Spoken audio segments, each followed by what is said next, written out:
Good morning. 1 महिना झाला माझी एक्सरसाइज बंद आहे. मी जेव्हापासून अहमदाबादला गेलेले तेव्हापासून माझी एक्सरसाइजच बंद होती. त्यामुळे मग मी विचार केला की मी 1 तारखेपासून कंटिन्यू करते.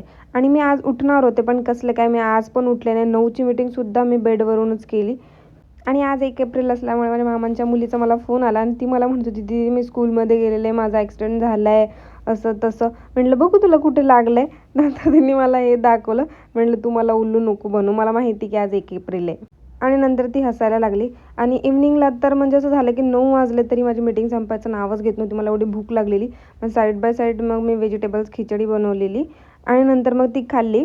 खाऊन वगैरे झाल्यावर मग कुठेतरी माझी मीटिंग संपली. मी म्हटलं आत्तापर्यंत जर मी जेवण वगैरे बनवायचं बसले असते ना, तर माझी वाटच लागली असते भुकेने. मग त्याच्यामुळे मग मी खाल्लं वगैरे आणि मग मी विचार केला की मी वॉकला वगैरे जाऊन येते.